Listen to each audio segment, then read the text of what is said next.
دەزگای ستاندار لە چوارچێوەی جێبەجێکردنی پەیڕەوی ناوخۆی دەستگاکە لە بەرواری 20 ئایاری 2022 هەستا بە ئەنجامدانی کۆبوونەوەی فراوانی بۆردی گشتی دەستگاکە بە مەبەستی هەڵسەنگاندنی کار و چالاکیەکان لە ماوەی ڕابردوو بە ئامادەبوونی ژمارەیەکی زۆر لە کەسایەتی و چالاکوان و ڕۆژنامەنووس لەسەر ئاستی کوردستان کە لە ناوچە جیاجیەکانی کەرکووک و سلێمانی و کۆیەوڕانی و هەولێر و بادینان بەشداریان تێدا کرد. بۆردی گشتی دەستگای ستاندەر هاوشێوەی پەرلەمانە بە دوواداچوون و لێپێچینەوە دەکات لە ئیشەکانی سکرتاریەت و بەشەکانی دەستگای ستاندەر.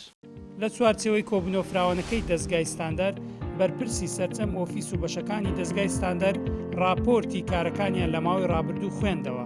هەروەها گفتوگۆی کراوە دەربارەی ناوڕۆکی راپۆرتەکە لەلایەن ئامادەبووانەوە کرا.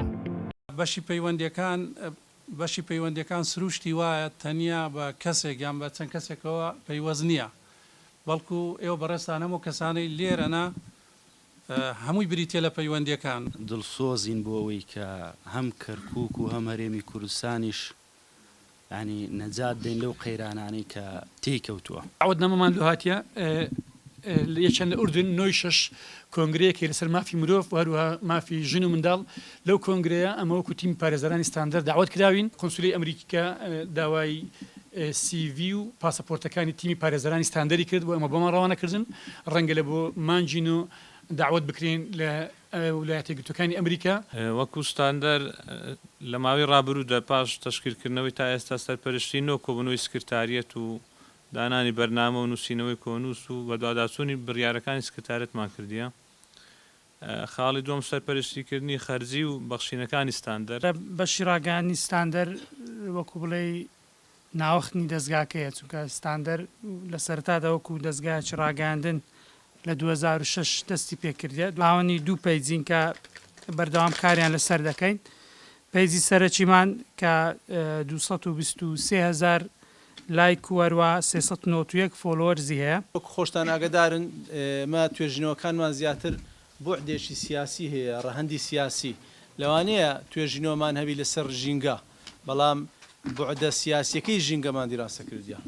لە بەغدا لە 4/12/2021 لە دایلۆجی کوردی عەرەبی کەوا دەستگای ستاندەر سەرپەرشتی دەکرد توێژینەوەکمان پێشکەش کرد.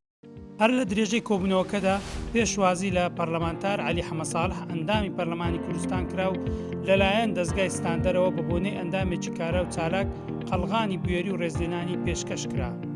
دواتر عەلی حەمەساڵح بابەتێکی لەبارەی خەباتی پەرلەمانی لە هەرێمی کوردستان پێشکەش کرد. هەر لە بەشێشتری کۆبوونەوەی دەستگای ستاندەر نوێنەری چالاکوان ئازادوەکانی بادینان بابەتێکی پێشکەش کرد. هەر لە چوارچێوەی چالاکیەکەی دەستگای ستاندەر سولێمان پیران بە نوێنەراتی چالاکوان ئازادوەکانی بادینان بابەتێکی پێشکەش کرد. دواتر دکتۆر یوسف محەممەد سادق سەرۆکی پێشووی پەرلەمانی کوردستان سمینارێکی لەبارەی دۆخی ئێستای هەرێمی کوردستان پێشکەش کرد. لە بەشی کۆتایی کۆبوونەوەکەشدا ئەندامان و بەشدارانی کۆبوونەوە فراوانەکەی دەستگای ستاندەر بە شێوەی جیا بەسەر گروپی جیاجیادا بەشکران و هەڵسەنگاندنیان بۆ کاروبارەکانی دەستگای ستاندەر کۆمەڵێک سەرنج و پێشنیاریان خستە ڕوو. لە کۆتایی کۆبوونەوەکەی بۆردی گشتیشدا ڕاستپاردەکان ئامادەکران بۆ ئەوەی لە کۆبوونەوەی دادووی سکرتاریەتی دەستگای ستاندەر بخرێتە بەرباس و بۆ جێبەجێکردنی.